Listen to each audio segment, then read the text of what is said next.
Oke, assalamualaikum warahmatullahi wabarakatuh. Selamat Waalaikumsalam. pagi, Bapak Ibu semua. Kita bisa sharing ya untuk saling berbagi sebenarnya.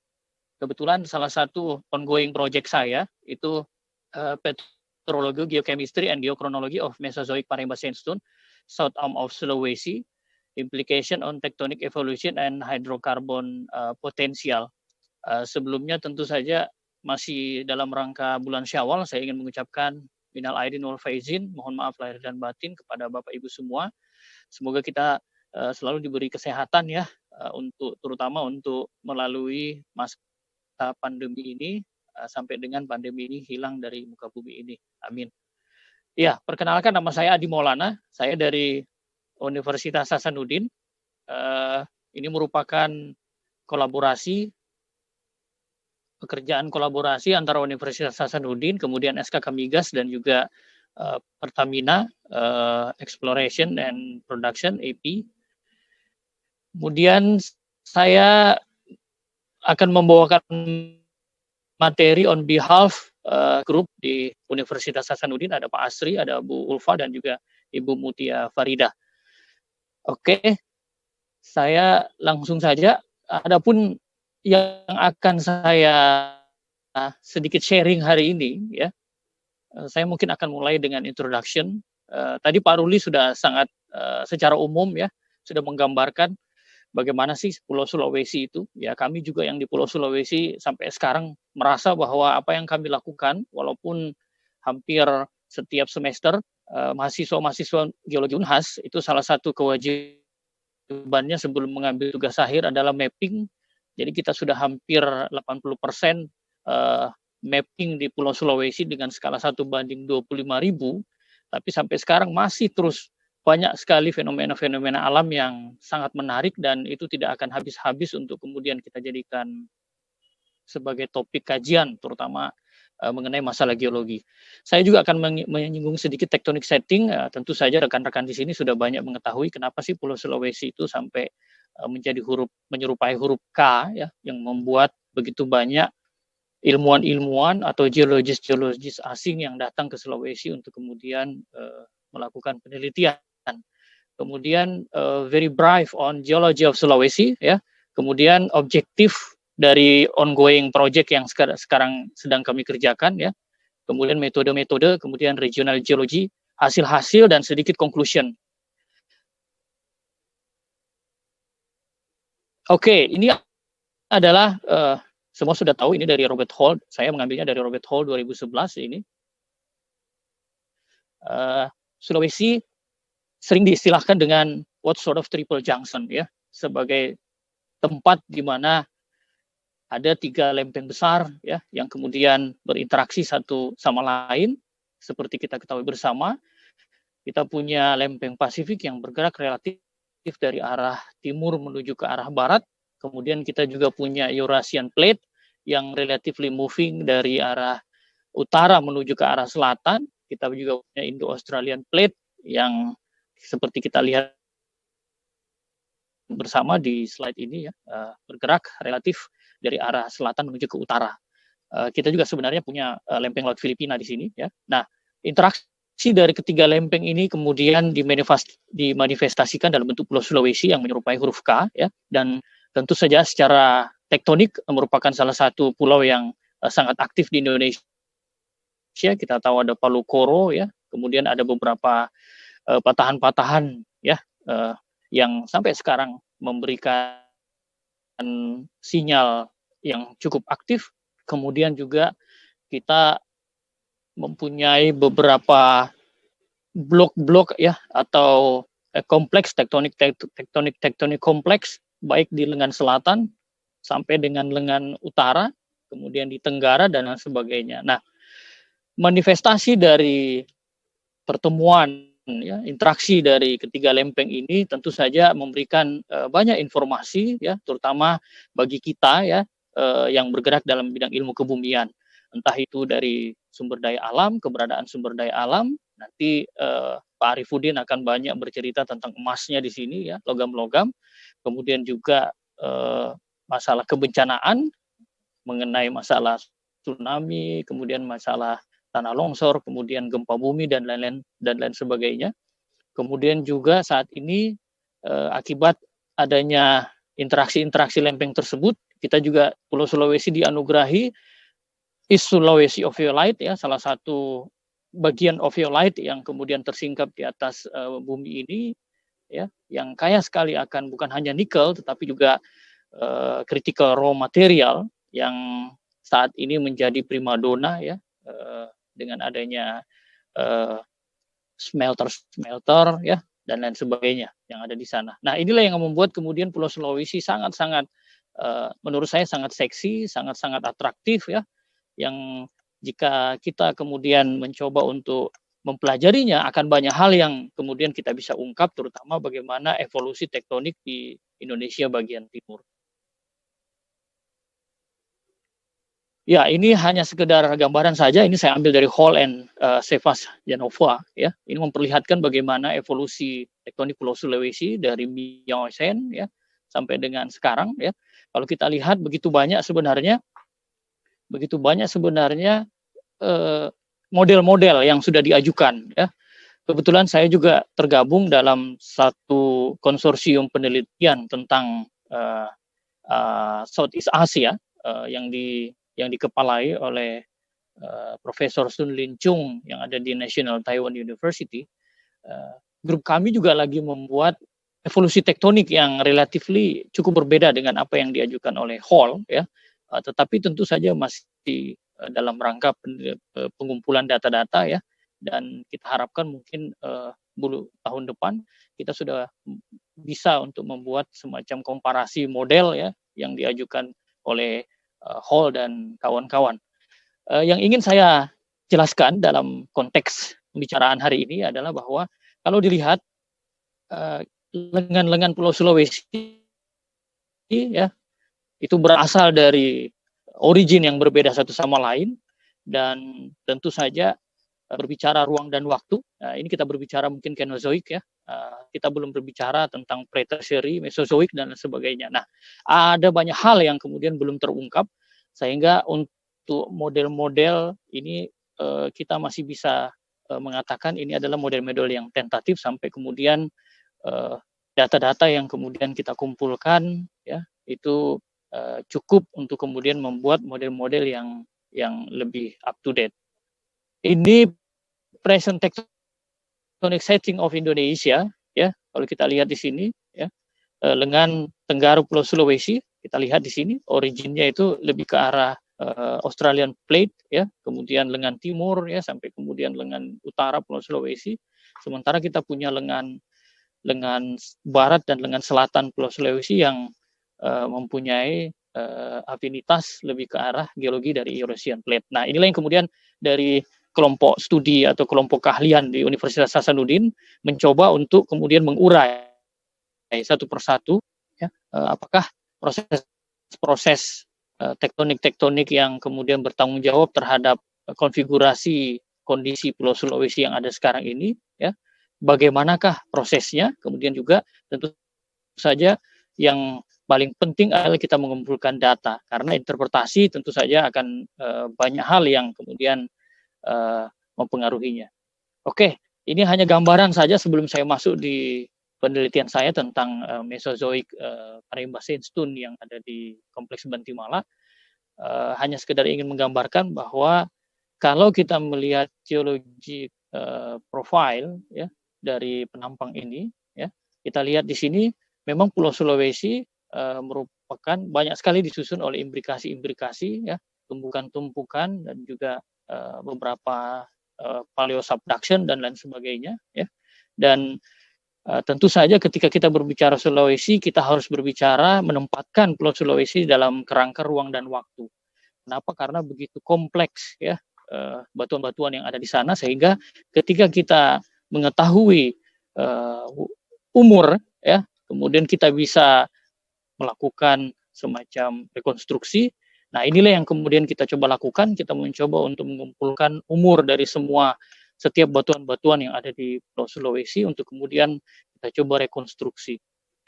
Ini outline of geology. Saya mengambil dari Hall dan Wilson dan Watkinson.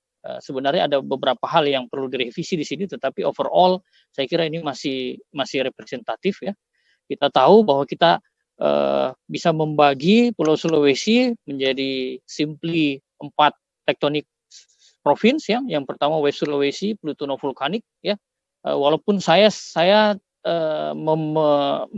membedakan antara volcanic arc di sini, kemudian East Sulawesi ophiolite yang warna hijau di sini ya, dari lengan timur sampai dengan lengan tenggara.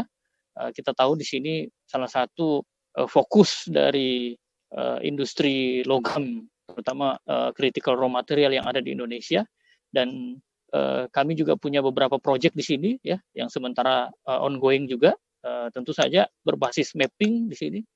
Kemudian kita juga punya Center Sulawesi Metamorphic Belt ya, di mana beberapa kajian sekarang kita coba lakukan di sini, entah itu juga kajian yang hubungannya dengan sumber daya mineral dan juga kajian-kajian yang ada hubungannya dengan kebencanaan. Kita tahu sesar Palu Koro di sini masih sangat aktif, dan kemudian kemarin ada mahasiswa S3 saya yang mengambil disertasi tentang pergerakan Matano Fault ya, dan juga memberikan hasil bahwa ada indikasi intensitasnya semakin hari semakin meningkat, sehingga kita juga fokus di penelitian Matano Fault di sini. Kemudian juga keterdapatan beberapa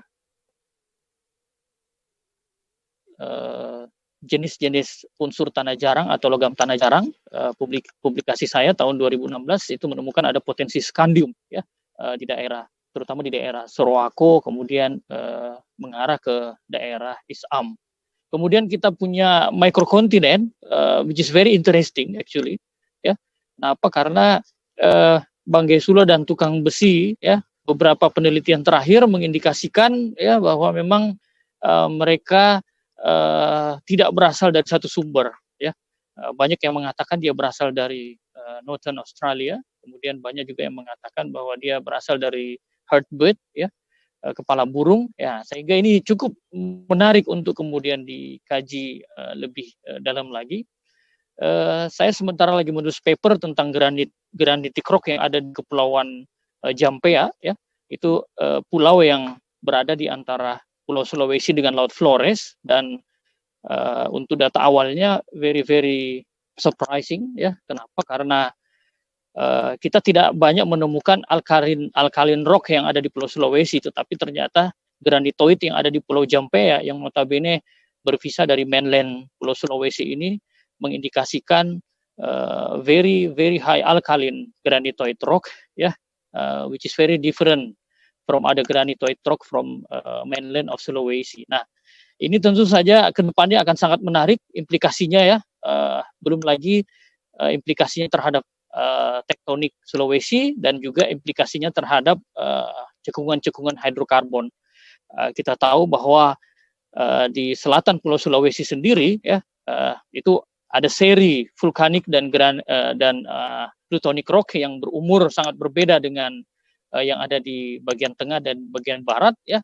Tentu saja ini mengindikasikan adanya paleo subduction ya, kemudian secara biokimia berbeda, secara umur juga berbeda ya. Dan kalau kita membaca Hamilton di Tectonic of Indonesian Region tahun 1977, dia berdasarkan data seismik yang masih sangat terbatas, dia juga mengajukan bahwa di daerah Laut Flores ya, itu merupakan salah satu daerah yang berdasarkan karakteristik seismiknya itu menunjukkan adanya paleo subduction. Nah, ini sekarang mudah-mudahan bisa terbit di tengah tahun ini ya.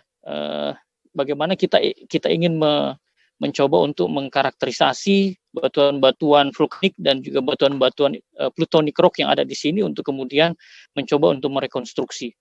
Jadi ini gambaran betapa kompleksnya Pulau Sulawesi, dan saya kira kami juga di Unhas ya, walaupun kami tiap tahun menyebar mahasiswa sampai dengan 80 orang untuk melakukan mapping skala 1:25.000, tapi tetap saja ada hal-hal yang baru yang terus kami dapatkan, dan itu saja tentu saja memperbaharui database tentang geologi Sulawesi yang ada. Ini hanya sekedar gambaran saja ya.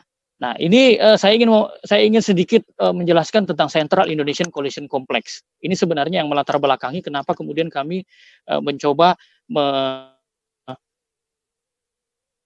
meneliti tentang Mesozoic geology dari Sulawesi, karena ternyata dari sisi stratigrafi dan dari sisi tektonik, Pulau Sulawesi tidak hanya menarik di batuan-batuan yang berumur Kenozoik ya, tetapi juga sangat menarik dan sangat-sangat kompleks ketika kita berbicara batuan-batuan yang bersumur Mesozoik. Ini adalah what so called Central Indonesian Collision Complex. Sebenarnya istilah ini dikemukakan oleh Wakita ya.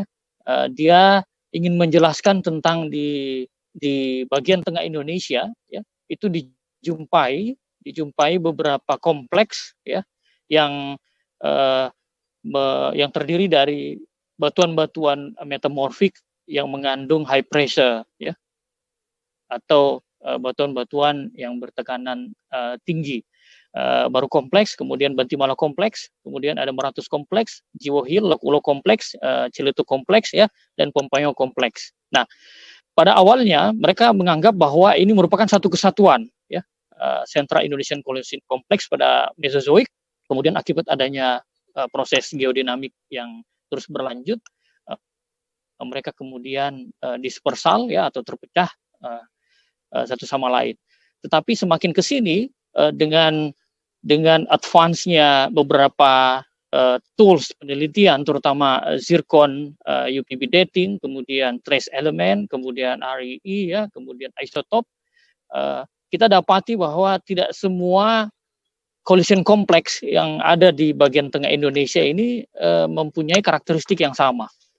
Seperti kita ketahui, Bauru kompleks dan Bantimala kompleks ini merupakan master saya di Australia.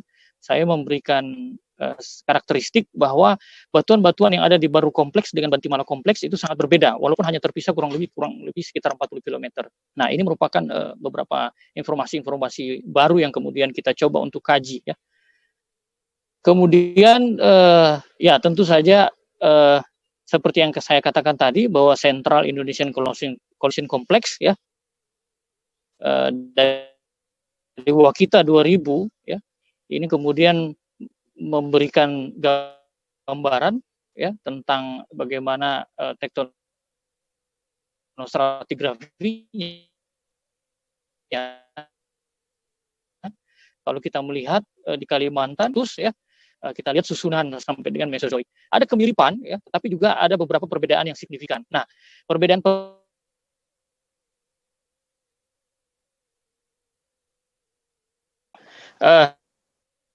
minta maaf tadi terpotong ya. Maklum sekarang ini pemakaian internet luar biasa. Satu rumah biasa memakainya 5 gitu. Ya, dari kompleks tektonik yang ada, Kalimantan, Jawa, Sulawesi, ada yang berbeda, menarik. Untuk overall-nya, secara litostratigrafinya sama. Tetapi di Sulawesi ada satu batuan sedimen ya, yang ini dari Pak Sukamto mengatakan berumur Mesozoik, yang berumur Paremba, yang dinamakan sebagai Paremba yang berumur Jurasik ya. Nah, ini tidak kita temukan di Meratus dan juga di kompleks Lok Ulo. Nah, ini cukup menarik sehingga kemudian kami coba untuk melakukan penelitian yang ada di sini. Nah, ini adalah petrotectonic assemblage ya dari Ciletuh, Lok Ulo dan lain sebagainya. Di sini sudah jelas bahwa overall mereka cukup berbeda satu sama lain walaupun karakteristiknya sama ya.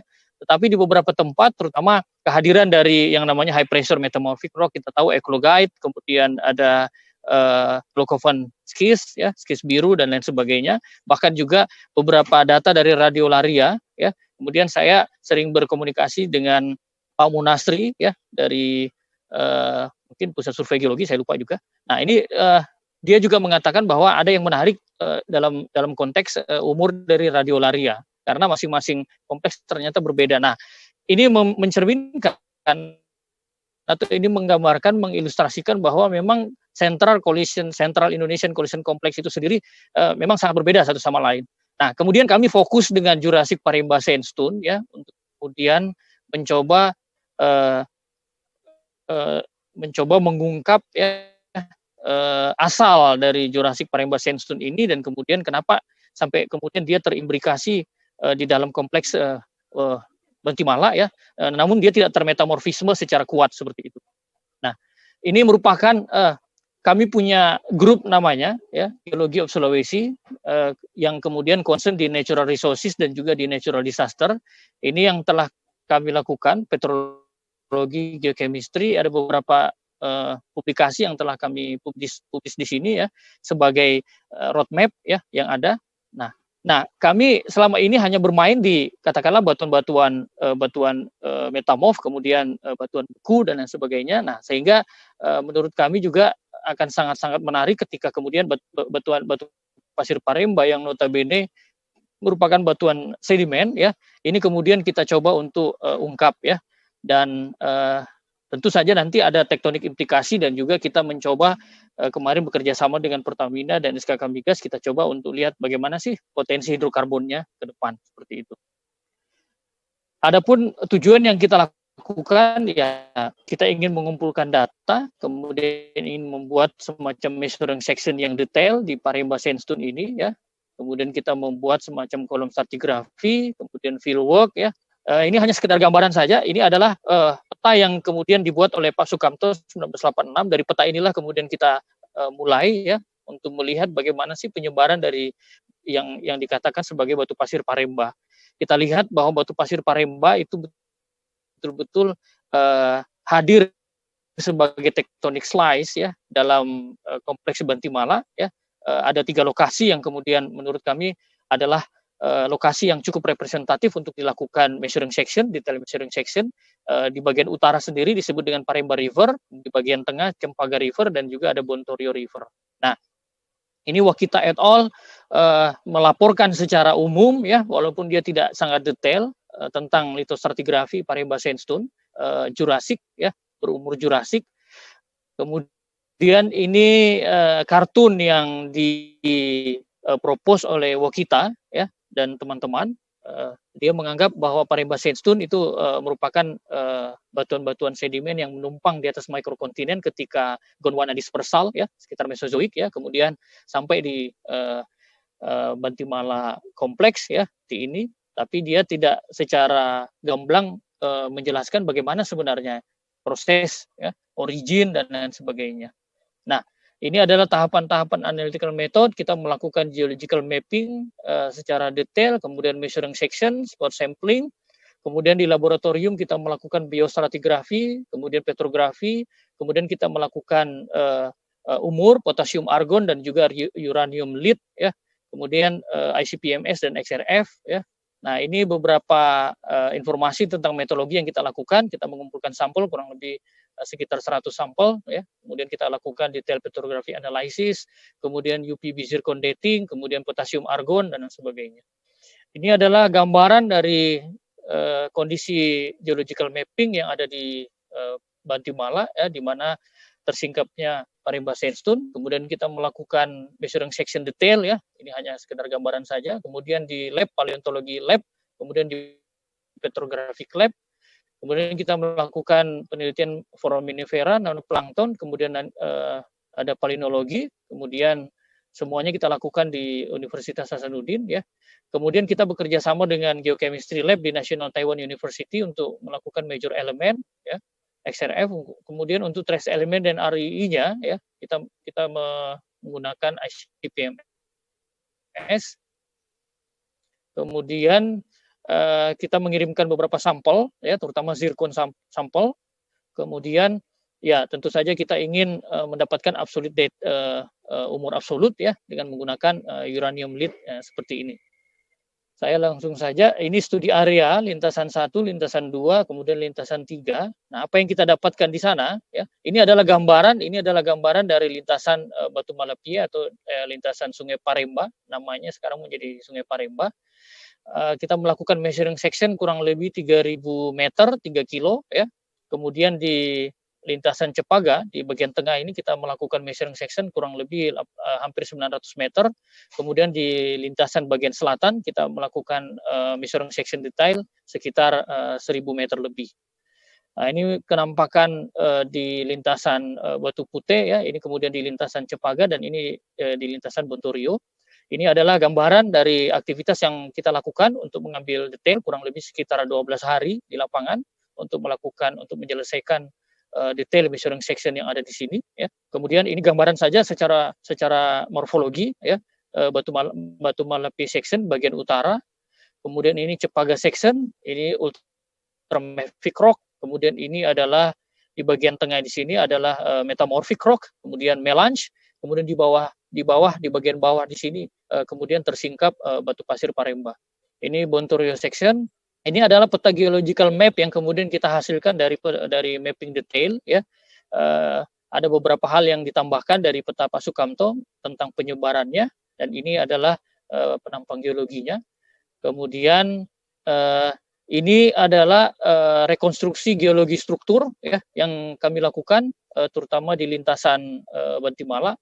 Kemudian ini juga di lintasan Batu Malapie setelah kita melakukan measuring section, kemudian kita lakukan rekonstruksi ya. Ini di lintasan Cepaga, dan kemudian ini di lintasan paling selatan di Bontorio. Kemudian kita juga mengidentifikasi beberapa mikrostruktur bahwa unit batuan itu merupakan tectonic slice yang menunjukkan arah kompresional northeast sampai dengan southwest ya. Sementara untuk axial line di Cepaga dan Bontorio berarah northwest southeast and 330 derajat ya. Untuk Malapie terdapat dua klaster yaitu northwest southeast dan northwest dengan southeast. Beberapa lipatan umumnya berasosiasi thrusting ya dengan open tide berkembang di bagian timur dan lain sebagainya. Kemudian ini detail dari Batu Malapie, ini kemudian detail dari Bontorio di bagian selatan, ini Cepaga di bagian tengah.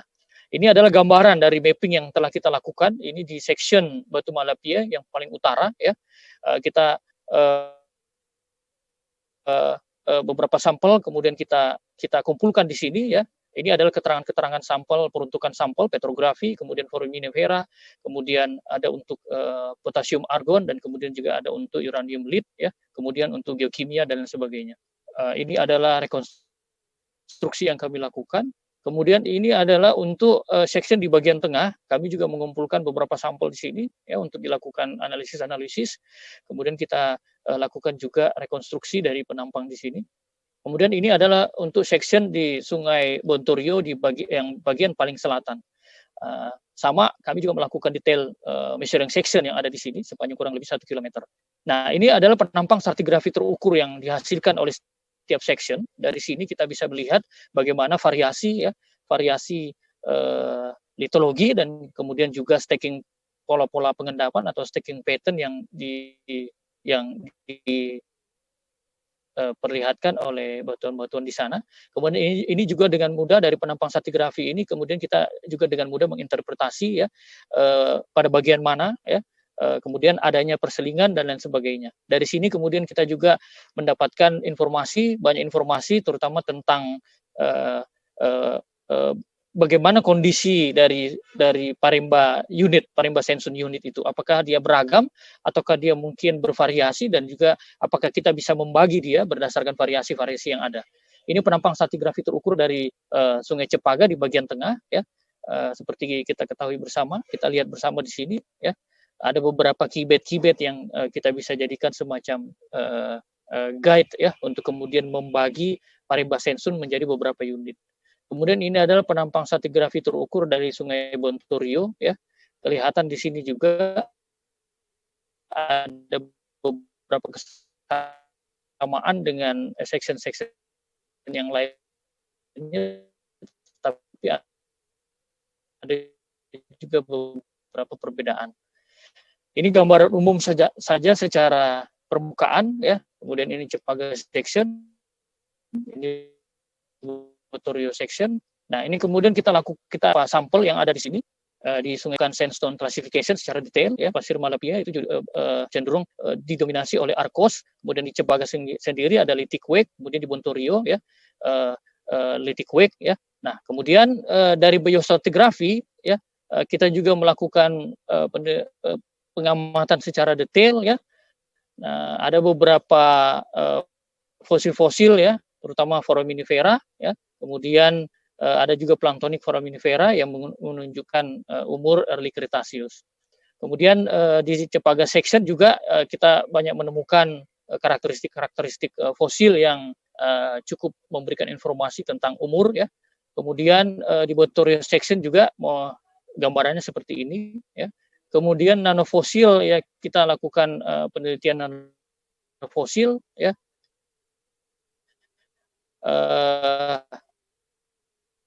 Ada beberapa nanofosil yang kita dapatkan ya.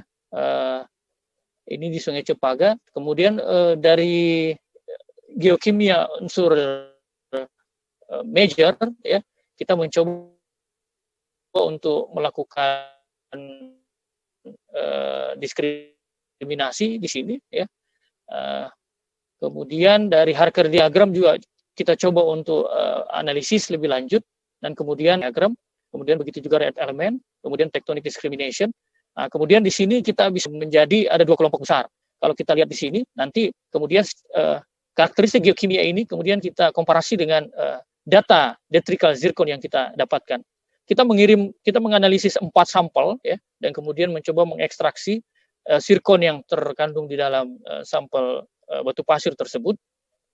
Kemudian sampel dari batu Malapie, kemudian 011 dan 107 ya, itu kemudian mengindikasikan umur ya, late Jurassic 158 dengan 147. Sementara dua sampel yang lainnya yaitu batu Malapie dan Botorio itu surprisingly itu memberikan umur ya yang lebih muda, relatif lebih muda, 103 dengan 94 juta tahun yang lalu. Nah, ini kemudian membuat kita mencoba untuk mengambil sebuah kesimpulan bahwa Paremba sandstone ya, itu kemudian disusun oleh dua unit yang berbeda secara umur. Yang pertama unit yang kita sebut dengan unit A ya, yang berumur relatif lebih tua ya, yaitu late Jurassic. Kemudian unit B yang berumur relatif lebih muda yaitu early Cretaceous.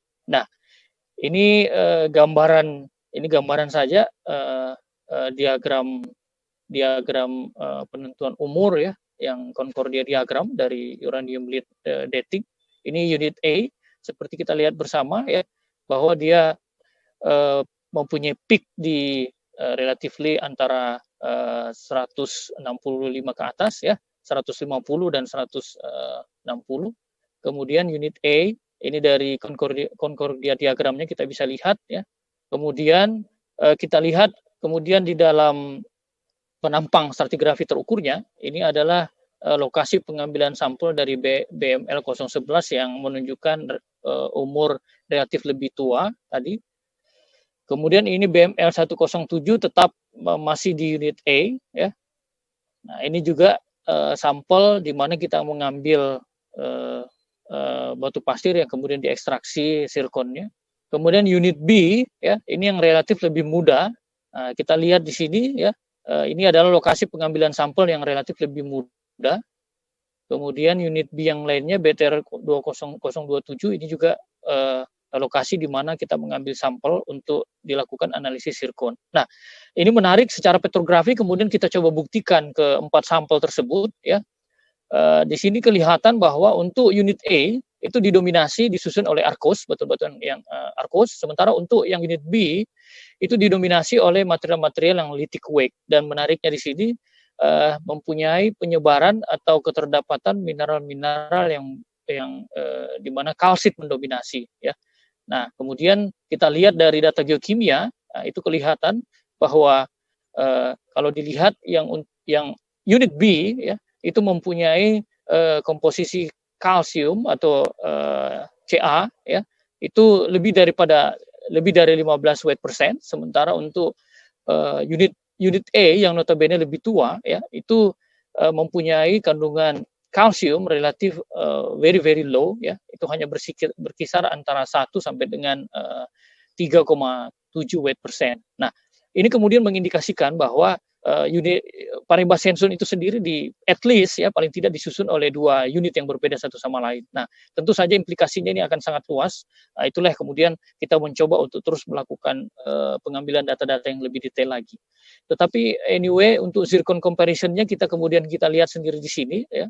Kita ingin melihat mengkomparasi antara diagram densitas probability dari sampel unit A yang notabene lebih tua ya dengan yang dengan beberapa referensi ya zircon yang berasal dari kepala burung atau di bird herd di Papua. Nah, kalau kita lihat di sini ada kesamaan ya. Di sini ada kesamaan antara zirkon-zirkon yang berasal dari Paribas Sensun dengan yang berasal dari bird herd ya atau di daerah kepala burung. Nah, kemudian kalau kita lihat dari sampel-sampel yang di bawah ini merupakan sampel-sampel dari unit B yang notabene relatively younger. Nah, kita lihat di sini dia mempunyai kesamaan ya, pola kesamaan dengan yang ditunjukkan oleh zirkon-zirkon yang berasal daripada Western Kalimantan. Which is very interesting. Why? Kenapa? Karena kalau kita lihat bahwa bird herd itu relatively originate from katakanlah mungkin Australia. Sementara untuk Western Kalimantan tentu saja kita lebih mengekspektasi bahwa dia berasal daripada Eurasian plate. Nah, ini kemudian yang membuat kita coba untuk kemudian membuat sebuah implikasi secara tektonik.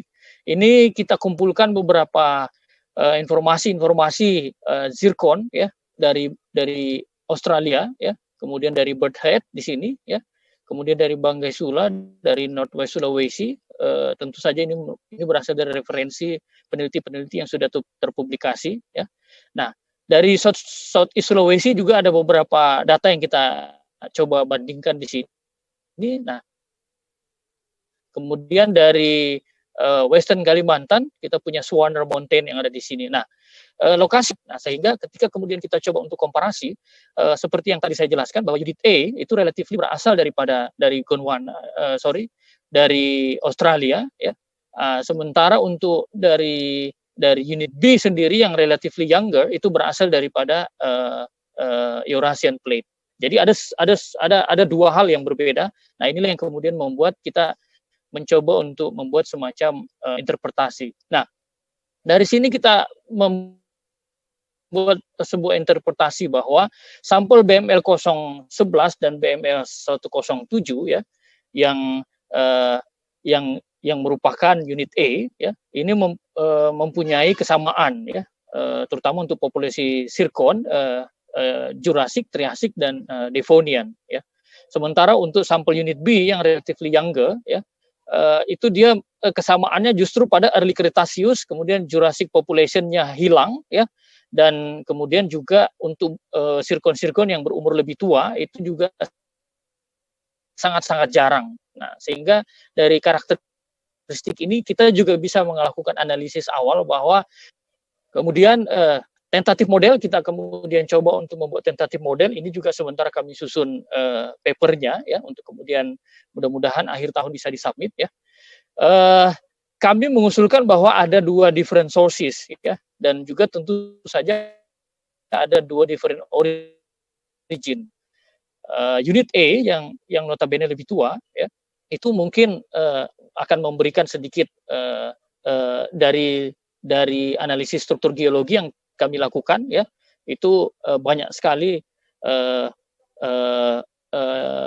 mikro struktur yang ada di situ ya dan juga banyak sekali kita temukan fold kemudian fold ya dan juga tentu saja ini juga kita jadikan semacam konsiderasi ya untuk menentukan bagaimana sebenarnya konfigurasi secara umum. Nah, kita kemudian mempropos bahwa Paribas Sensun di sana itu kemudian kita membagi menjadi dua, ada yang disebut dengan Late Jurassic Unit ya atau Unit A ya, kemudian ada yang disebut dengan Early Cretaceous Unit atau Unit B. Ya.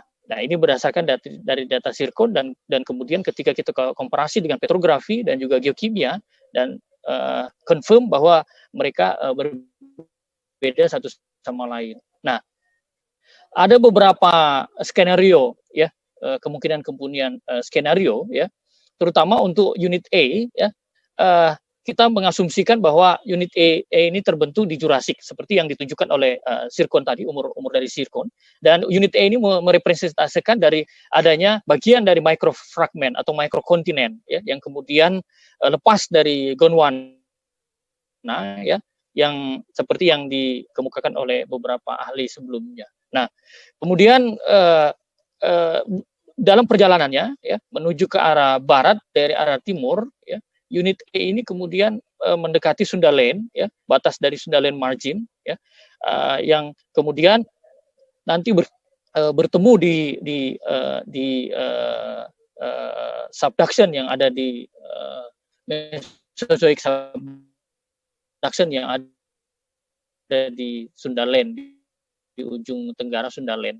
Nah, kalau kita lihat juga di sini ya,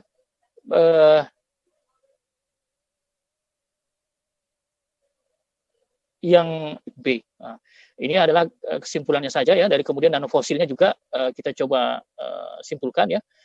Dari geokimianya semua memperlihatkan adanya tektonik setting yang berafiliasi dengan busur ya. Kemudian kita lihat di sini juga kandungan kalsium itu mendiferensiasi batu pasir Paremba ini menjadi unit dua unit geochemically, begitu juga petrographically ya. Kemudian juga dari umur edge evidence ya, kita bisa bagi dia menjadi unit A dan juga unit B. Kemudian kita coba berkomunikasi juga dengan Pak Sukamto ya, orang yang pertama kali mengusulkan nama Paremba ini ya. Beliau memberi umur early to middle Jurassic ya, berdasarkan kehadiran dari Fuciniceras. Ini salah satu fosil ya yang merupakan indikatif dari umur Jurassic. Nah,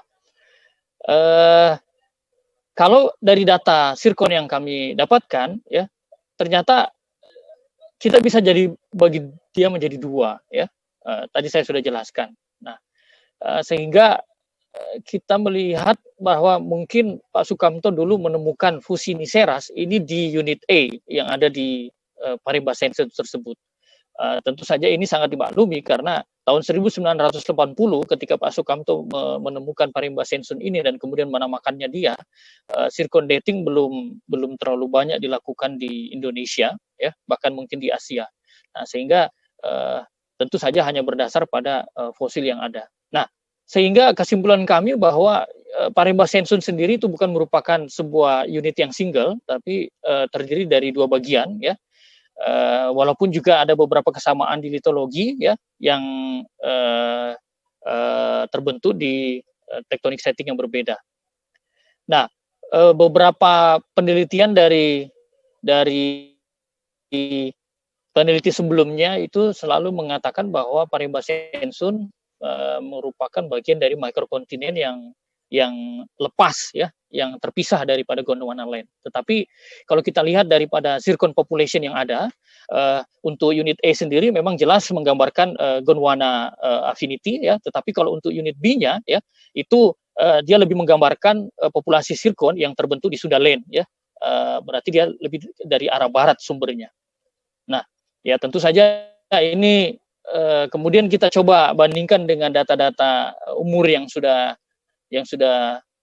terlebih dahulu yang ada. Nah, ini menarik karena Balang Baru Formation ya, which is sedimen flis yang ada di atas kompleks Bantimala itu juga belum jelas umurnya apa, dan saya sudah mengekstraksi beberapa sirkon dari Balang Baru ini. Kita ingin melihat umurnya apa ya, sehingga kita bisa membuat cerita tektonik atau skenario tektonik yang lebih eksak lagi. Nah, ini kartun yang kemudian kita coba buat ya, kita coba membuat tektonik reconstruction kartun dari Paremba Sensun dengan skenario dua unit yang berbeda tadi ya. Ini adalah Paremba unit A ya, yang berasal dari Gondwana ketika mengalami dispersal pada Mesozoik ya. Kemudian pada saat dia lepas ya, kemudian dia berjalan dari Gondwana dari arah timur menuju ke arah barat ya. Paremba unit A itu kemudian batu pasir di sini dan unit-unit yang lainnya itu terendapkan di atas mikrokontinen ya. Kemudian di early Cretaceous 145 juta tahun yang lalu sampai dengan 80 juta tahun yang lalu, mereka tiba, ya, unit A ini tiba di kemudian terjadi collision di sini, ya, kemudian membentuk subduction, ya. Kemudian di sini unit Paremba unit B terendapkan yang berasal daripada Gondwana. Kita tahu sudah land di sini, ya, banyak kita tahu di sini banyak sumber-sumber dari batu pasir di sini, granit Mount Swarner bisa menjadi salah satu sumber yang ada di sini. Dan kemudian ini terendapkan juga di Bantimala, Palung Bantimala kalau saya bisa bahasakan seperti itu. Dan kemudian dia menyatu di sini, ya. Kemudian pada late Cretaceous, ya, kemudian terjadi proses akresi di sini, ya, membentuk satu kompleks. Kemudian di atasnya terbentuk yang namanya Four Arc Basin Balang Baru Formation. Kemudian di sini terbentuk Arc, Protomeratus dan lain sebagainya. Nah, tentu saja ini masih tentatif rekonstruksi tektoniknya, tetapi ini kita coba masukkan dalam paper, ya. Dan sekarang sementara lagi di review untuk draft akhirnya. Nah, ini tadi gambaran. Kemudian kita coba buat paleogeografinya. Paleogeografi, ya, ini 160 juta tahun yang lalu sampai 145 juta tahun yang lalu. Unit A Paremba, ya, itu di West Sulawesi, Northwest Sulawesi, ya, berjalan dari arah timur, ya, menuju ke arah barat di sini. Kemudian dia bertemu dengan unit B di Paremba, ya. Kemudian terjadi subduction di sini, paleo subduction di sini. Itulah yang menyebabkan ada beberapa high pressure metamorphic rock yang ada di Bantimala, ya. Nah, kemudian ini kita coba tempatkan si umur yang ada di Sulawesi, terutama di lengan selatan. Kemudian kita coba tempatkan dia di dalam satu kolom stratigrafi untuk kemudian kita coba analisis, ya. Nah, di sini unit A kelihatan jelas berumur late Jurassic, ya. Kemudian ada satu potasium argon yang kita lakukan, ya, pada sampel konglomerat, ya. Kita ambil dari skis, ya. Fragmen konglomerat berupa skis, kemudian kita ekstrak umur potasium argonnya itu 123. Jadi semua konglomerat yang ada di dalam unit Paremba Sensons tadi itu berumur 123 juta tahun yang lalu, kita tempatkan di sini. Kemudian unit B sendiri, ya, itu yang merupakan unit yang relatif lebih muda, itu berumur Cenomanian sampai dengan Albian. Nah, ini menarik kenapa? Karena Paremba Balang Baru Formation sendiri, ya, yang merupakan shale, ya, ini juga masih belum jelas umurnya. Wakita dan teman-teman itu mengatakan bahwa dia Albian, ya, Cenomanian, sementara ada beberapa laporan-laporan juga mengatakan sampai dengan Turonian. Nah, saya lagi mengekstrak beberapa sirkon yang ada di Balang Baru Formation, ya, untuk melihat apakah unit B dari Paremba Sensun ini juga overlap ataukah dia juga merupakan bagian daripada Balang Baru Formation. Nah, ini cukup menarik dan tentu saja ini masih merupakan penelitian yang ongoing. Nah, apa implikasinya terhadap hidrokarbon tadi? Tadi implikasinya terhadap tektonik sudah jelas bahwa tentu saja nanti akan ada perubahan-perubahan sedikit. Nah, untuk implikasinya terhadap hidrokarbon, kita tahu, ya, ini ada satu saya dapat dari M.E. et al. Dan Pak Awang juga kami berkomunikasi cukup aktif. Pak Awang memberikan slide ini. Kalau dilakukan di B di sini, ya, antara Pulau Lombok dengan Pulau Sulawesi, ya, di Selat Makassar bagian selatan di sini, ya.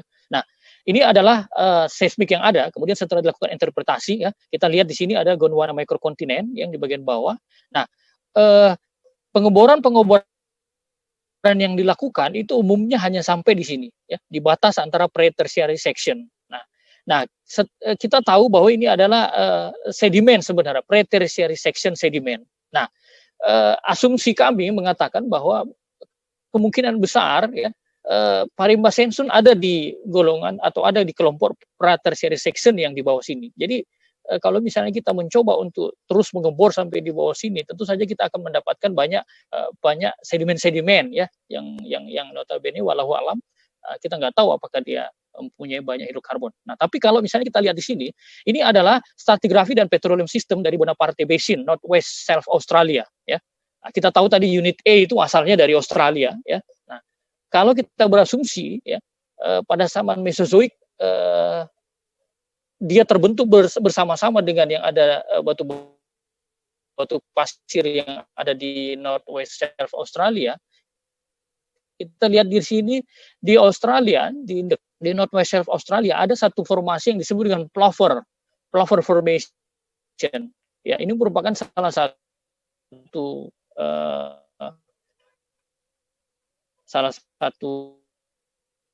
reservoir yang sangat besar ya untuk hidrokarbon yang ada di Australia.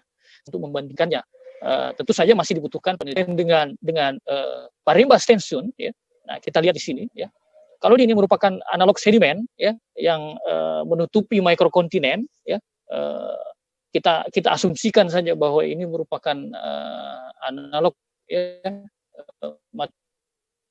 materi sedimen yang ada. Tentu saja kita bisa berharap ya bahwa Marimba sandstone menjadi salah satu menjadi sebuah reservoir untuk hidrokarbon. Ya, tapi sekali lagi limitationnya di sini tentu saja kita harus melakukan penelitian yang lebih detail lagi. Nah, ini kita lihat di sini ya, ini adalah stratigrafi untuk subbasin yang ada di Australia juga ya, di Bonaparte Basin yang ada di Australia. Saya mencoba juga membandingkan di sini ya.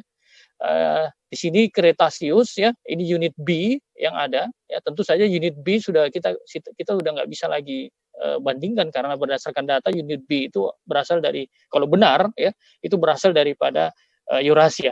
Tapi kalau dilihat di unit A ya, kita lihat di sini ya, di sini ada Plover Formation ya, di sini banyak sekali sumur-sumur hidrokarbon di sini, hidrokarbon discovery, keterangan-keterangan yang ada di sini. Nah, kalau misalnya ternyata asumsi kita benar ya bahwa Marimba sandstone ekivalen dengan Plover Formation ya, kita bisa berharap sesuatu yang lebih menjanjikan di masa yang akan datang. Nah, ini tinggal satu slide lagi ya. Ini tektonik saya ambil dari Lewis dan Sircombe 2013. Ini adalah Australia di Late Triassic ya. Kemudian ini East Java, West Sulawesi ya. Kita lihat di sini dia terpisah ya. Nah, kemudian, inilah yang salah satu yang memperkuat asumsi saya ya bahwa kemungkinan besar kalau misalnya kita melakukan detail ya Marimba sandstone, kemudian Mesozoic sedimen yang ada di Sulawesi ya, terutama yang memang betul-betul berasal daripada Australia, Gondwana, kita bisa mendapatkan informasi-informasi yang barangkali lebih menjanjikan, terutama dalam konteks potensi hidrokarbon di masa yang akan datang. Saya kira itu saja sharing saya. Pesan saya, let's go to the east ya. Karena di timur masih banyak hal-hal yang perlu kita ungkap. Di sini masih sangat-sangat terbatas. Kita tahu bahwa secara tektonik geologi sangat berbeda dengan Indonesia Barat. Jadi yang terbiasa bekerja di Indonesia Barat tentu saja harus mencoba merubah sedikit mindset ketika berbicara geologi di Indonesia Timur ya. Tetapi sebenarnya Indonesia Timur ketika data-data yang diperlukan itu kita bisa buat ya mapping detail dan lain sebagainya, data-data umur dan lain sebagainya, ketika kemudian kita rekonstruksi ada banyak hal yang bisa kita ungkap ya, terutama mengenai masalah mineralisasi, kemudian mengenai masalah potensial hidrokarbon, kebencanaan dan lain sebagainya. Selain geologinya asik ya, mendapatkan berbagai macam seafood ya, kemudian jenis-jenis makanan yang luar biasa ya. Ya tentu saja saya mengajak bagaimana kita bisa bekerja sama ke Indonesia Timur ya untuk kemudian lebih banyak melakukan eksplorasi penelitian geologi ya untuk kepentingan bangsa dan negara. Saya kira itu saja sharing saya ya, lebih dan kurangnya mohon dimaafkan. Mohon maaf tadi sempat terputus ya, tetapi saya kira tidak mengurangi konteks pembicaraan kita hari ini. Terima kasih lagi dengan Pertamina dan juga SKK Migas atas kerjasama yang baik selama ini, dan tentu saja ke depannya kita berharap bisa terus bekerja sama, terutama dalam hal melakukan investigasi geologi di Indonesia bagian timur. Wabillahi taufiq wal hidayah. Assalamualaikum warahmatullahi wabarakatuh. Terima kasih Pak Ruli. Ya, silakan. Waalaikumsalam warahmatullahi wabarakatuh.